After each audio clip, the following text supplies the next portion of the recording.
भोसले जी, महाविद्यालय के प्राचार्य डॉक्टर यादव जी, और अभी जिनका हमने बहुत ही सुचिंतित वक्तव्य सुना, ऐसे हमारे मित्र जयचंद्रन जी, इस सेमिनार का संयोजन कर रहे भाई संजय दबंगे जी, और सेमिनार से जुड़े हुए सभी हमारे साथी। मुझे इस बात की बड़ी प्रसन्नता है कि यह महाविद्यालय नई शिक्षा नीति के संबंध में भारतीय भाषाओं की स्थिति और उनके भविष्य को लेकर एक सारगर्भित चर्चा का आयोजन कर रहा है, और मुझे बड़ा आनंद है कि मैं इसमें अपनी सहभागिता कर पा रहा हूँ। अक्सर सदानंद जी मुझे स्मरण करते रहते हैं, और ये इस बात का प्रमाण है कि हम लोग एक दूसरे से दूर रहते हुए भी एक दूसरे के दिल के बहुत करीब रहते हैं। और जब हम दिल की बात करते हैं तो भाषा भी दिल का ही मामला होता है, क्योंकि अगर ये दिल का मामला नहीं है तो भाषा पर बहुत गंभीर बातचीत हम नहीं कर सकते, क्योंकि बातें जब हम व्यवहारिकता में चले जाते हैं तो वहाँ पर दिल के लिए गुंजाइश कम बचती है। तो जो मुझे विषय दिया गया है, मुझे लगता है कि उसी से मैं बात शुरू करूँगा।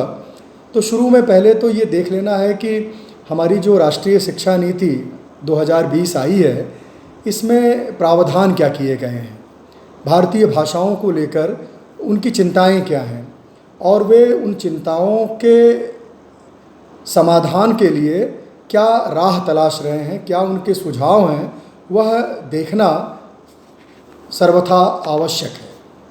तो सबसे पहली बात तो मैं ये कहना चाहूँगा कि यह जो राष्ट्रीय शिक्षा नीति है, इसे बहुत बड़े मंतव्य के साथ इस देश में लागू किया गया है, और यह बताया गया है कि एक बहुत गहन विचार विमर्श के बाद यह नीति निर्धारित हो पाई है, और हम सब ने इसके बारे में काफ़ी दावे भी सुने हुए हैं।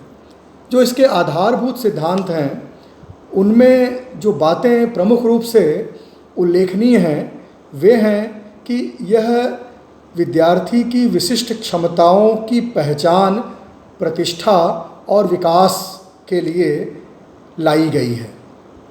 इसमें अवधारणात्मक समझ पर जोर देने की बात की गई है। यह नैतिक, मानवीय और संवैधानिक मूल्यों के प्रति सजगता पैदा करने के लिए, विद्यार्थियों को सजग बनाने के लिए उनमें जीवन कौशल और विशेष रूप से भाषा कौशल के विकास की संभावनाओं को तलाशने के लिए भारत की प्राचीन गौरवशाली परंपराओं, समृद्ध विरासत को सीखने, समझने, उससे प्रेरणा और प्रोत्साहन लेने के लिए यह शिक्षा नीति लाई गई है। कहें एक वाक्य में तो ये सारे जो हमारे आधार सिद्धांत हैं, इनका संबंध सीधे सीधे हमारी भाषा से जुड़ता है, क्योंकि समस्त ज्ञान को प्राप्त करने का माध्यम भाषा ही है, लोक व्यवहार का माध्यम भाषा ही है।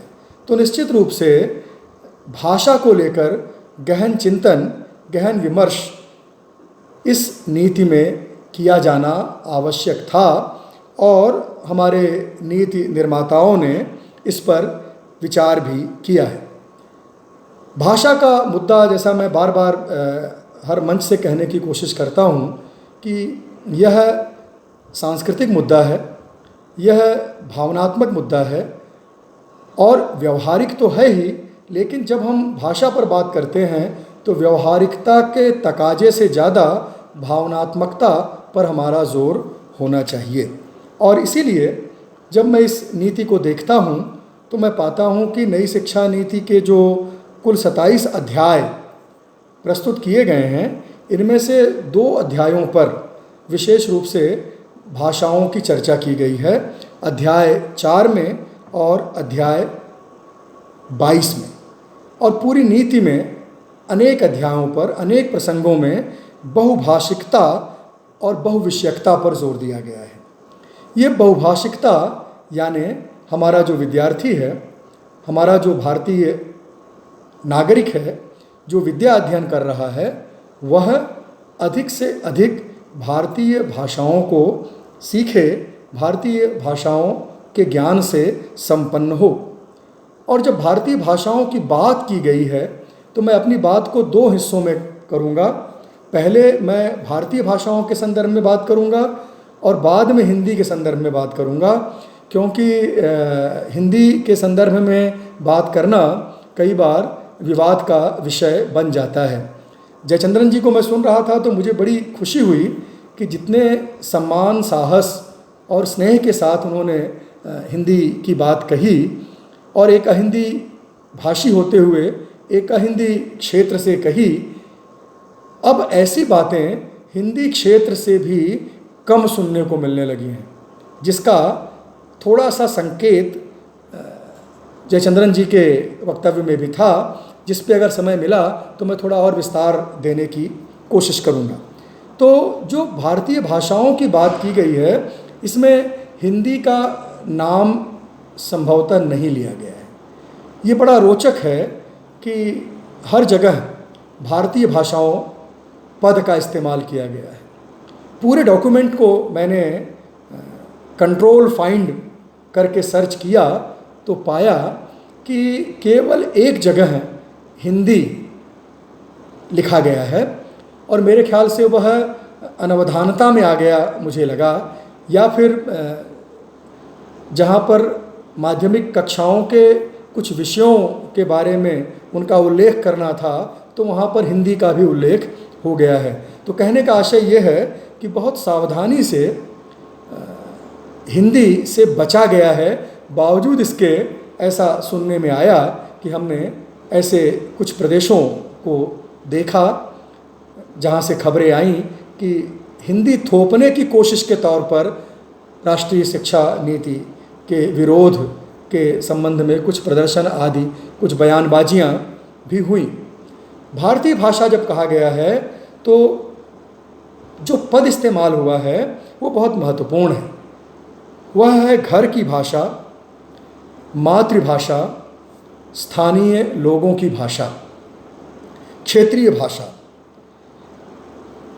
अब आप देखें कि जिस देश में ये कहा जाता हो कि 4 कोस पर पानी बदले 8 कोस पर बानी, और जयचंद्रन जी भी जिसका जिक्र कर रहे थे कि छोटे से प्रदेश केरल में जो मलयालम भाषा है उसके भी कई स्थानीय रूप अलग अलग क्षेत्रों में मिलते हैं।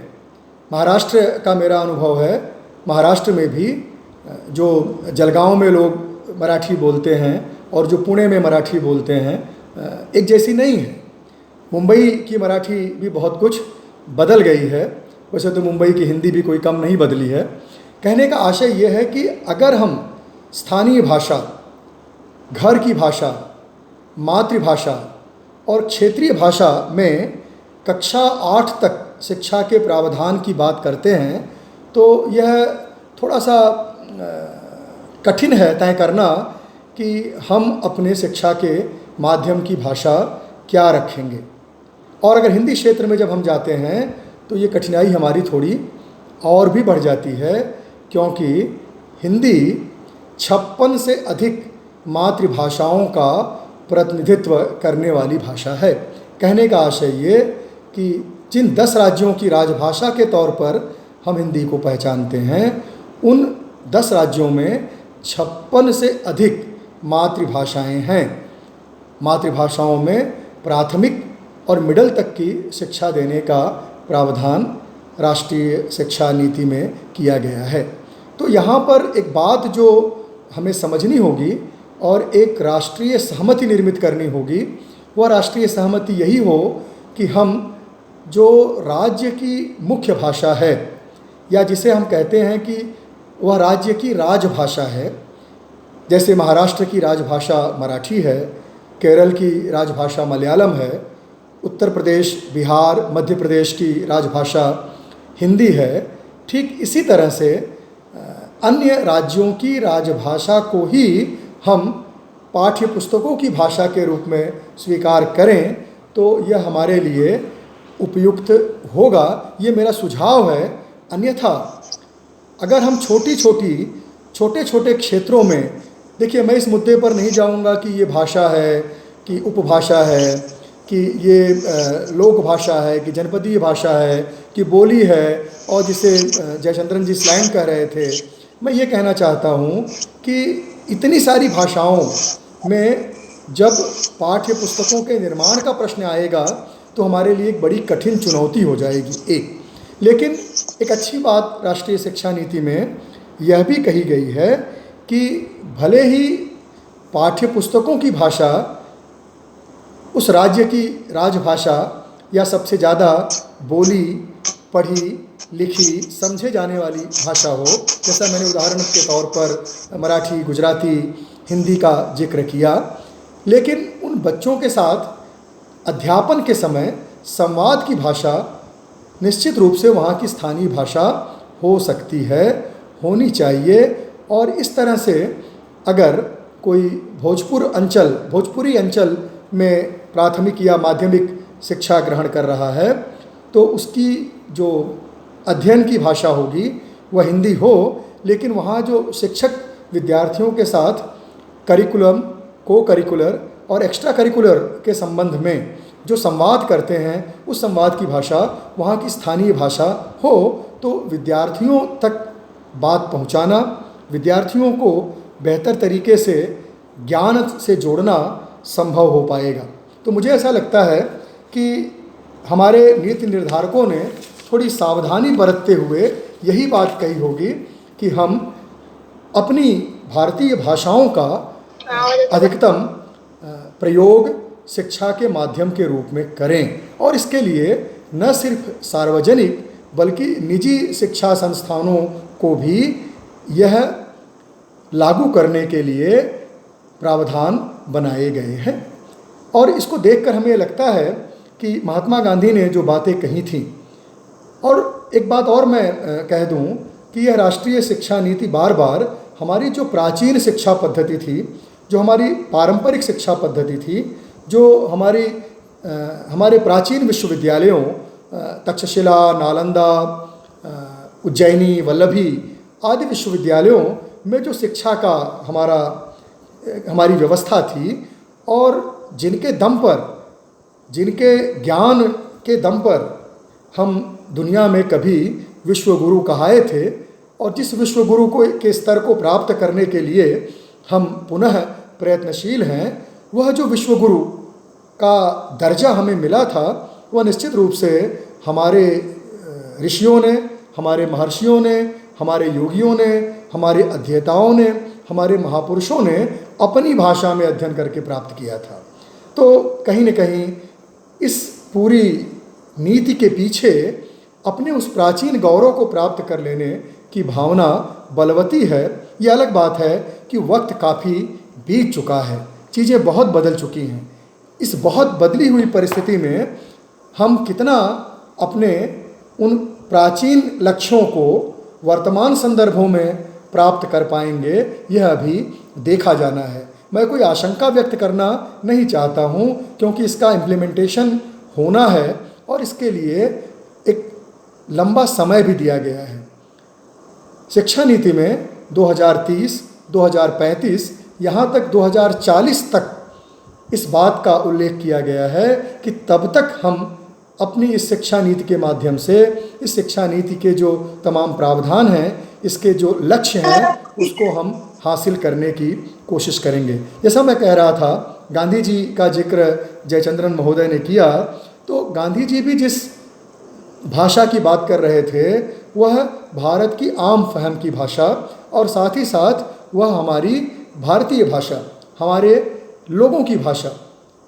वे हर बार अपने हर वक्तव्य में जहाँ भी अवसर होता था वो अंग्रेजी शिक्षा की मुखालफत किया करते थे, अंग्रेजी माध्यम की मुखालफत किया करते थे, और उनका अधिकतम लेखन गुजराती भाषा में हुआ है, जो दुनिया की अनेक भाषाओं में अनुदित होकर हमारे सामने है। वो कहते हैं कि, और ये कब कह रहे हैं, 1909 में हिंद स्वराज में जब उनसे पूछा गया कि कैसी शिक्षा दी जाए, तो वो कहते हैं कि मुझे तो लगता है कि हमें अपनी सभी भाषाओं को उज्ज्वल, शानदार बनाना चाहिए। हमें अपनी भाषा में ही शिक्षा लेनी चाहिए। और वो आगे बढ़कर कहते हैं कि हर एक पढ़े लिखे हिंदुस्तानी को अपनी भाषा का, फिर वो जोड़ते हैं हिंदू को संस्कृत का, मुसलमान को अरबी का, पारसी को फारसी का, और सबको हिंदी का ज्ञान होना चाहिए, सबको हिंदी का ज्ञान होना चाहिए। कुछ हिंदुओं को अरबी और कुछ मुसलमानों व पारसियों को संस्कृत सीखनी चाहिए। उत्तरी और पश्चिमी हिंदुस्तान के लोगों को तमिल सीखनी चाहिए। सारे हिंदुस्तान के लिए जो भाषा चाहिए वह तो हिंदी ही होनी चाहिए। उसे उर्दू या नागरी लिपि में लिखने की छूट रहनी चाहिए। हिंदू मुसलमानों के संबंध ठीक रहें, इसलिए बहुत से हिंदुस्तानियों का इन दोनों लिपियों को जान लेना ज़रूरी है। ऐसा होने से हम आपस के व्यवहार में से अंग्रेजी को निकाल सकेंगे। तो आप देखें कि कितनी दूरदृष्टि के साथ महात्मा गांधी 1909 में यह कह रहे थे कि सब हिंदी जानें, लेकिन सब तमिल भी जानें, हम संस्कृत भी जानें, हम भारत की दूसरी भाषाओं को भी जानें और उनके साथ हमारा संबंध बना रहे, बरकरार रहे। अब यहाँ पर एक बात का उल्लेख मैं अपनी बात को आगे बढ़ाते हुए करूँगा, और वह है त्रिभाषा फार्मूला, त्रिभाषा सूत्र। राष्ट्रीय शिक्षा नीति के अध्याय 4 में, जहाँ जैसा मैंने कहा कि भाषाओं के बारे में जो चर्चा की गई है, भारतीय भाषाओं के संदर्भ में जो चर्चा की गई है, उसमें त्रिभाषा फार्मूले को, जो बहुत पहले से हमारे देश में लागू है, लेकिन वो किस तरह से लागू है यह चर्चा का विषय भी है, और बहुत बार यह दुख का विषय भी है, और यह बहुत बड़े विडंबना का प्रश्न भी है। महात्मा गांधी ने अपेक्षा व्यक्त की थी कि हम हिंदी भाषी तमिल सीखें। हम में से कितने लोगों ने सीखा? मैं महाराष्ट्र में रहा, इन दिनों में गुजरात में काम कर रहा हूँ। मैंने अपनी ज़रूरत भर की मराठी सीखी, मैंने यहाँ पर रहते हुए ज़रूरत भर की गुजराती भी सीख ली है, लेकिन यह मैंने इसलिए सीखा क्योंकि मैं एक अहिंदी भाषी क्षेत्र में कार्य कर रहा हूँ। अगर मैं हिंदी भाषी क्षेत्र में कार्यरत हूँ तो क्या मैंने कोई और भारतीय भाषा सीखने का प्रयत्न किया? क्या मेरे किन्हीं साथियों ने भारतीय भाषा को सीखने का प्रयत्न किया? और तब मुझे लगता है कि ये मेरे दुख का कारण है जब मैं पाता हूँ कि हमारे जो अहिंदी भाषी क्षेत्र के अहिंदी भाषी, हमारे जो हिंदी शिक्षक हैं, हिंदी प्रेमी हैं, हिंदी के अध्येता हैं, हिंदी के विद्यार्थी हैं, वह तो हिंदी सीख रहे हैं, लेकिन त्रिभाषा फार्मूले के तहत भी जब ये अपेक्षा व्यक्त की गई थी कि हिंदी क्षेत्र के लोग एक भारतीय भाषा सीखें, तो उन्होंने संस्कृत से अपना काम चला लिया। ये ऐसी स्थिति है जिसको हमें समझना होगा। मेरी बातों से कहीं पर भी यह संकेत आप न पाएं कि मैं संस्कृत की किसी तरह से कोई मुखालफत कर रहा हूँ। संस्कृत इस पूरे देश की भाषा है। संस्कृत ही वो भाषा है जिस भाषा में इस पूरे देश की, इस महादेश की संस्कृति, इस महादेश का अध्यात्म व्यक्त हुआ है। संस्कृत एक ऐसी भाषा है जो उत्तर से दक्षिण को, पूरब से पश्चिम को, कोई ऐसा भारत का अंचल नहीं है जिससे संस्कृत न जोड़ती हो। लेकिन आज इस बात को भी ध्यान में रखना चाहिए कि संस्कृत जैसी भूमिका में, जिस संस्कृत ने हजारों वर्ष तक भारत की भावात्मक एकता, भारत की आध्यात्मिक एकता, भारत की सांस्कृतिक एकता में भूमिका निभाई, अब उस संस्कृत के साथ एक दूसरी भारतीय भाषा जो उस रूप में इतनी प्राचीन नहीं है, वो उतनी क्लासिकल भाषा भी नहीं है। अगर मैं आगे समय मिला तो मैं नई शिक्षा नीति में जो शास्त्रीय भाषाएं हैं उनको जो प्रावधान किए गए हैं उस पर भी बात करूँगा। तो यह जो बिल्कुल हमारी सदी की ज़रूरतों से उत्पन्न हुई भाषा है, बिल्कुल जिसे हमने भक्ति आंदोलन की भाषा के रूप में देखा था, जहाँ पर क्या महाराष्ट्र, क्या दक्षिण, क्या पूरब, क्या पश्चिम, सभी ने अपनी भाषाओं में पदों की रचना करते हुए, एकनाथ, तुकाराम, नामदेव आदि अपनी भाषा मराठी भाषा को समृद्ध करते हुए भी उन्होंने एक मध्य देश की भाषा के रूप में, एक संपर्क की भाषा के रूप में, जिससे वो नानक से जुड़ जाएं, जिससे वो कबीर से जुड़ जाएं, जिससे वो तुलसी से जुड़ जाएं, एक भाषा को चुना था जो कालांतर में हिंदी कहाई। वो एक जन भाषा थी, वो एक मध्य देश की भाषा थी। तो उस भाषा को, यानी एक तरफ संस्कृत और दूसरी तरफ हिंदी को वह स्थान देने की एक कोशिश जो 11वीं 12वीं शताब्दी से आरंभ हो गई थी, जिसने आज़ादी की लड़ाई का नेतृत्व किया, आज़ादी की लड़ाई की भाषा बनी, जिसने नवजागरण का नेतृत्व किया, नवजागरण के आंदोलन की भाषा बनी, जिसने इस देश को संघर्ष की भाषा दी। आज भी किसी जन आंदोलन में पूरे देश भर में जो भाषा व्यवहृत होती है वह हिंदी भाषा है। हिंदी नारों की भाषा है, हिंदी आपके संघर्ष की आवाज़ की भाषा है। तो यह जो भाषा है, इसे पूरे देश को जोड़ने की भाषा के रूप में प्रत्येक राज्य अगर अपनाते हैं त्रिभाषा के अंतर्गत, तो ये बहुत महत्वपूर्ण बात होगी। लेकिन जिस बात का मुझे डर सता रहा है वो ये कि उत्तर भारत के लोगों ने त्रिभाषा के साथ जो छल किया वह इस रूप में हुआ कि उन्होंने अंग्रेजी को चुना, हिंदी को चुना, और एक कोई भारतीय भाषा के स्थान पर उन्होंने संस्कृत को चुना, और इस तरह से 3 भाषा फार्मूला का जो एक तरह से उसका अनुपालन कर लिया। लेकिन वास्तव में त्रिभाषा से यह अपेक्षा नहीं थी। जो अहिंदी भाषी राज्य हैं वो उन्होंने ज़्यादा बेहतर तरीके से त्रिभाषा को लागू किया और उनकी बहुत सराहना की जानी चाहिए। इस नीति में बात कही गई है वो बड़ी महत्वपूर्ण है। जैसे जयचंद्रन जी ने कहा कुछ चीज़ें स्पष्ट नहीं हैं, और एक चीज़ और भी मैं कहना चाहूँगा कि पूरी शिक्षा व्यवस्था को बहुत लचीलापन दिया गया है। ये लचीलापन बहुत सकारात्मक है, बहुत सार्थक अर्थों में भी है, लेकिन कई बार कुछ लचीलापन ऐसा भी होता है कि कुछ दृढ़ता को व्यक्त नहीं करता। तो दृढ़ होना भी कुछ मुद्दों पर ज़रूरी होता है, लेकिन भारत जैसे लोकतांत्रिक देश में यह जो दृढ़ता है, यह शासन व्यवस्था और सत्ता से नहीं आनी चाहिए। यह दृढ़ता जयचंद्रन जी के माध्यम से आएगी, यह दृढ़ता सदानंद जी के माध्यम से आएगी, और यह दृढ़ता मेरे जैसे तमाम 10 राज्यों के हिंदी बोलने, लिखने, पढ़ने और हिंदी का अध्यापन करने वालों से आएगी, जब वे संकल्प ले कि वो किसी एक भाषा को अवश्य चुनेंगे, और वह भाषा संस्कृत के इतर भी हो।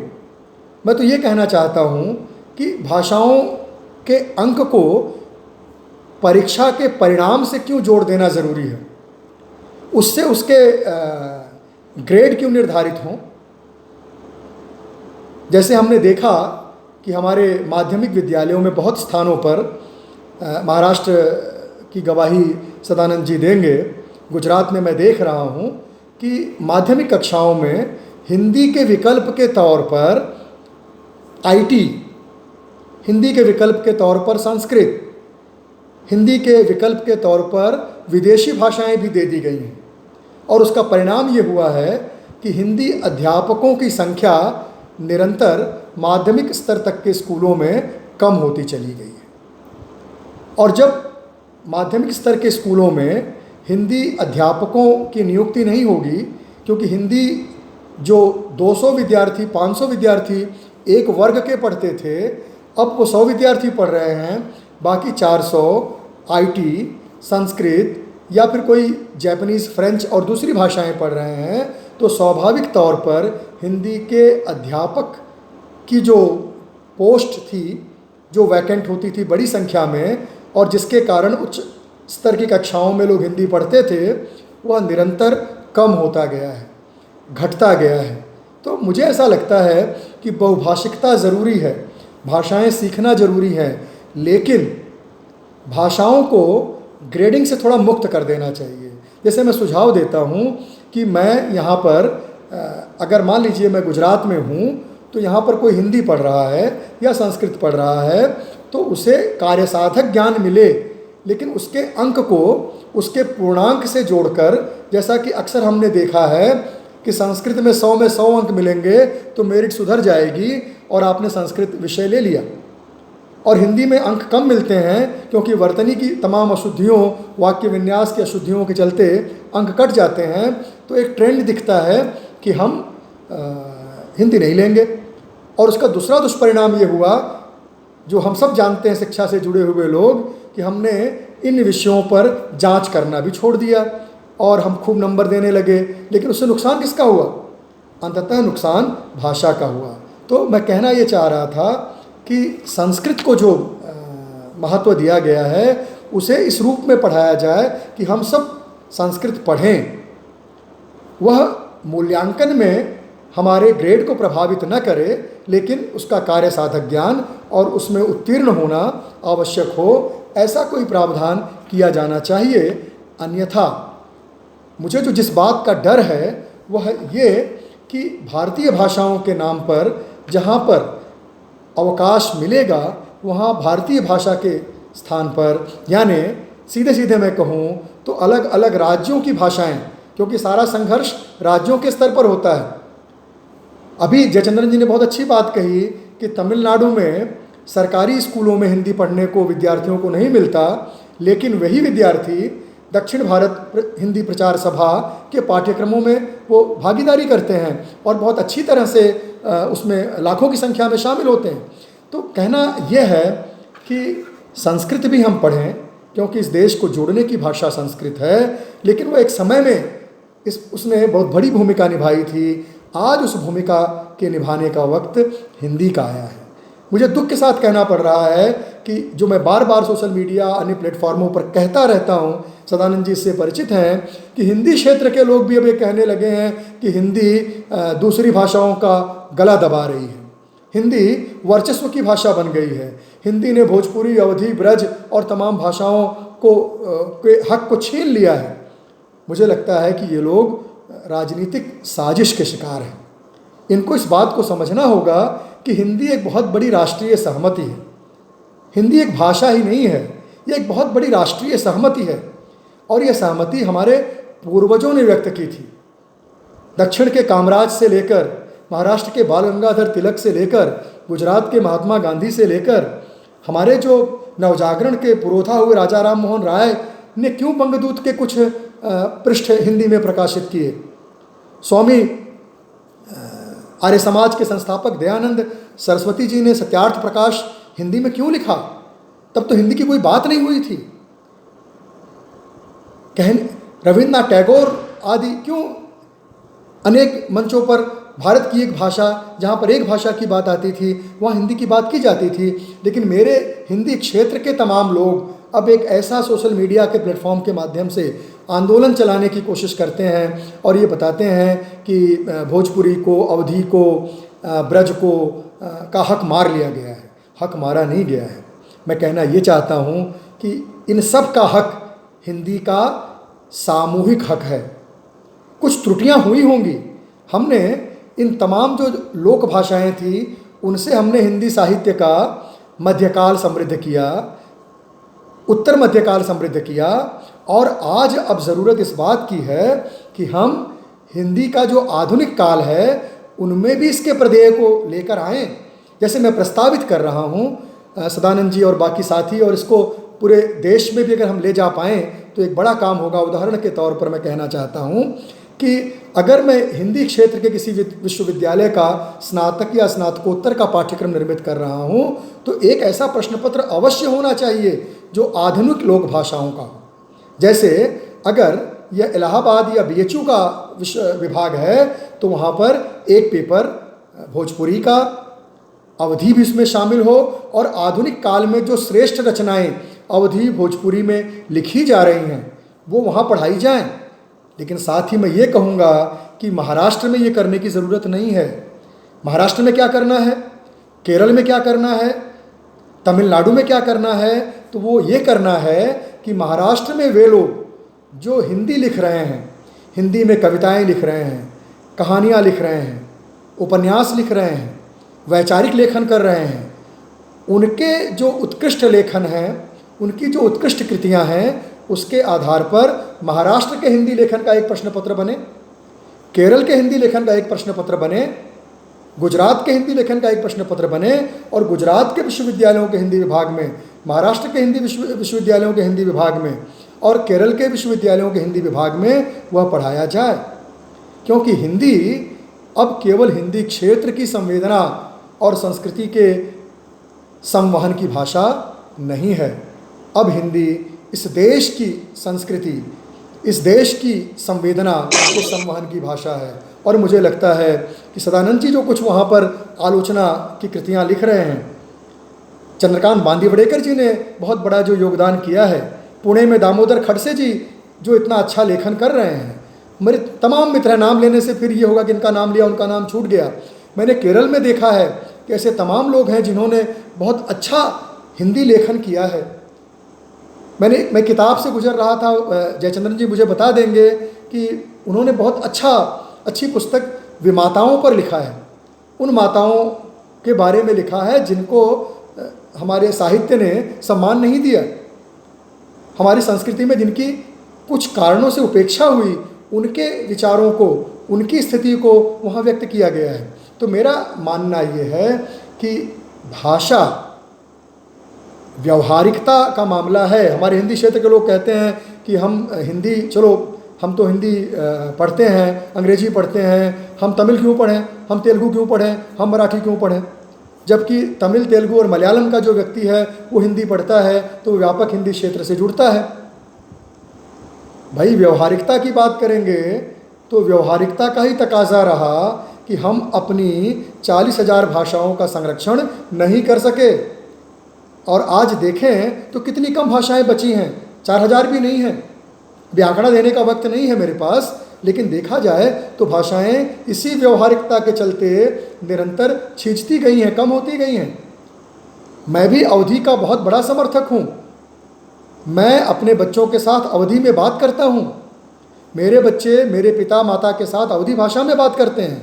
लेकिन जहाँ पर हिंदी और अवधि से किसी तरह की प्रतिस्पर्धा की बात आएगी तो मैं हिंदी के पक्ष में खड़ा होऊंगा। और इसी तरह से मैं अपेक्षा करता हूँ, उम्मीद करता हूँ कि पूरे देश में और ख़ास करके हिंदी प्रदेश में वे लोग जो छोटे छोटे क्षेत्रों की भाषाओं के आंदोलन चलाकर 8वीं अनुसूची का मुद्दा उठाए हैं, मैं कहना चाहता हूँ कि 8वीं अनुसूची में केवल राज्यों की भाषाएं, जिनको राज्यों ने अपनी राजभाषा के रूप में स्वीकार किया है, सब जो हमारे जितने भी केंद्र से योजनाएं राज्यों को जाती हैं, ठीक उसी तरह से राज्यों से राजभाषाओं को 8वीं अनुसूची में शामिल करना चाहिए।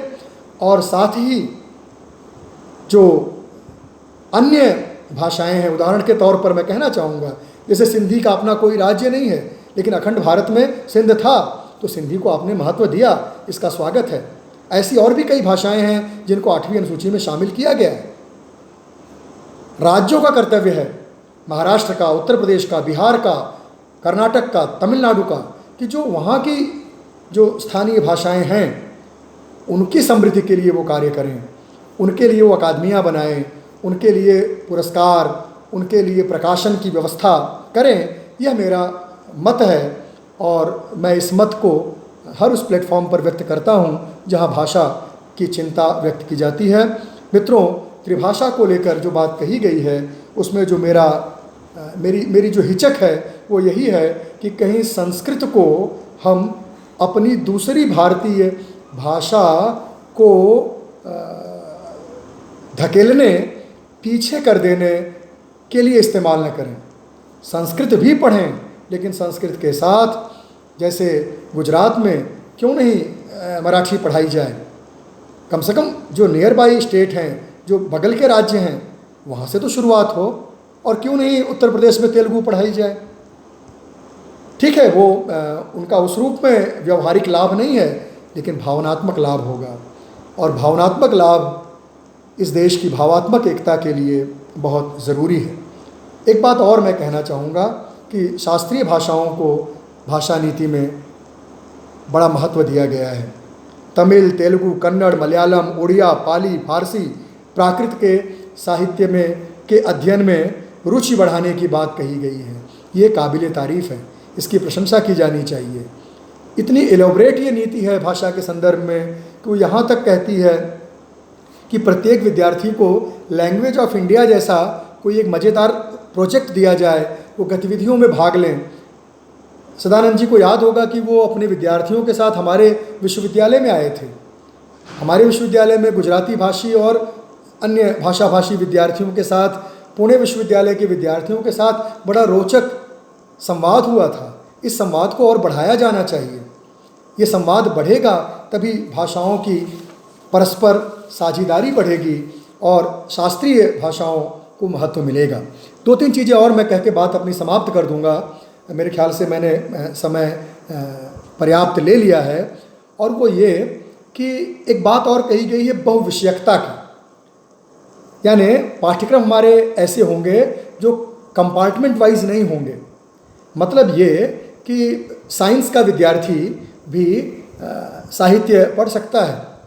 हमने अक्सर देखा है ऐसे तमाम लोगों को जो होते तो साहित्य के विद्यार्थी, विज्ञान के विद्यार्थी हैं, लेकिन साहित्य में बहुत गहरी रुचि होती है। तो ये प्रावधान किया गया है कि फिजिक्स केमिस्ट्री पढ़ने वाले को बायोलॉजी पढ़ना ज़रूरी नहीं है, या फिजिक्स केमिस्ट्री पढ़ने वाले को मैथ पढ़ना ही ज़रूरी नहीं है, या मैथ पढ़ने वाले को स्टैटिस्टिक्स पढ़ना ज़रूरी नहीं है।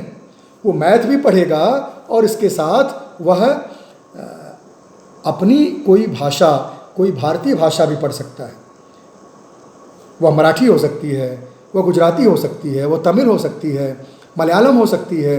तो इस तरह से भारतीय भाषाओं के लिए एक बड़ा अवसर इस रूप में आने वाला है कि बहुभाषिकता के चलते, बहुविषयकता के चलते हमें विश्वविद्यालयों को ऐसे पाठ्यक्रम निर्मित करने होंगे जिन पाठ्यक्रमों को जो आईआईटी में पढ़ रहे हैं, जो मेडिकल कॉलेज में पढ़ रहे हैं, जो प्योर साइंस पढ़ रहे हैं, रिसर्च कर रहे हैं, वह भी चुन सकें, और इस तरह से भारतीय भाषाएं और साहित्य को समृद्धि का अवसर मिलेगा। इस नीति में 8वीं अनुसूची में शामिल 22 भाषाओं की कठिनाइयों का भी जिक्र किया गया है। इन भाषाओं में गुणवत्तापूर्ण सामग्री के न होने की भी चिंता व्यक्त की गई है, और साथ ही साथ अनुवाद के माध्यम से इन भाषाओं को समृद्ध करने पर बल दिया गया है। एक चीज़ और, जो बहुविषयकता से संबंधित विश्वविद्यालय अस्तित्व में आने की बात कही गई है और कुछ विश्वविद्यालय खोलने का संकल्प भी व्यक्त हुआ है, उसमें भी भारतीय भाषाओं में शिक्षा के प्रावधान पर जोर दिया गया है। इस तरह से मैं देखता हूँ कि यह शिक्षा नीति भारतीय भाषाओं के लिए एक बहुत बड़े अवसर के रूप में आई है, लेकिन इस अवसर को सावधानीपूर्वक, बुद्धिमत्तापूर्वक, भावनात्मक रूप से इसे हमें अच्छी तरह अपने हित में इस्तेमाल करना है। अगर हम इसमें चूक गए तो निश्चित रूप से इसके कुछ विपरीत परिणाम भी आ सकते हैं, जिसकी ओर संकेत करने का वक्त अभी नहीं है, लेकिन कभी और चर्चा होगी तो हम इस पर बात करेंगे। निश्चित रूप से भारतीय भाषाओं को जब महत्व मिलेगा तो भारतीय भाषाओं की एक भाषा के रूप में हिंदी, जो अन्य भारतीय भाषाओं की तुलना में सबसे अधिक लिखी, पढ़ी, बोली, पढ़ाई जाती है, उसको भी महत्व मिलेगा। वह और भी तेज़ी से पुष्पित, पल्लवित, विकसित होगी। लेकिन जैसा मैंने कहा कि कहीं संकीर्ण राजनीतिक उद्देश्यों के चलते हिंदी के स्थान पर यदि उसकी लोक भाषाओं को, जनपदीय भाषाओं को शिक्षा के माध्यम के रूप में हिंदी क्षेत्रों में ही लाने की बात की गई तो हिंदी का दायरा संकुचित होगा। हिंदी का जो जीवन रस है, जो लोक भाषाओं से आता है, वह बाधित होगा। और हम सब ने हिंदी को बनाया है, केवल हिंदी क्षेत्र के लोगों ने नहीं बनाया है, हमारे पूर्वजों ने बनाया है। और ये हमारे पूर्वजों का मतलब केवल हिंदी क्षेत्र के हमारे महापुरुष नहीं, पूरे देश के महापुरुष हैं। इसलिए हम सबकी ये नैतिक जिम्मेदारी बनेगी कि हम हिंदी को समृद्ध करें, हिंदी के हक के लिए एकजुट हों, और साथ ही साथ जो हमारी स्थानीय भाषाएं हैं, जो हमारी क्षेत्रीय भाषाएं हैं, उनको भी समृद्ध करने के लिए निजी से जो भी सार्वजनिक प्रयास कर सकते हैं, उन पे चर्चा हो, उन पे सर्वसम्मति बने और उसको अपनाने, लागू करने के प्रयास किए जाएं।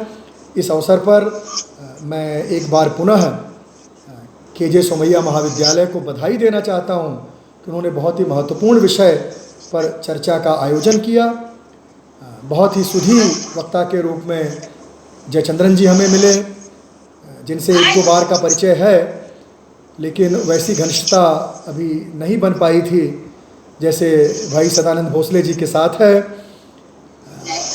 महाविद्यालय के प्राचार्य V.S. यादव जी, बहुत ही विनम्र और बहुत ही प्रिय और बड़े उत्साही संजय दबंगे जी, और महाराष्ट्र मुंबई में 15 वर्ष अध्यापन और शिक्षा दीक्षा वहीं से ग्रहण करने के कारण मैं आधा मुंबईकर और चौथाई मराठी हूँ, और अब एक चौथाई गुजराती बनने की कोशिश में हूँ।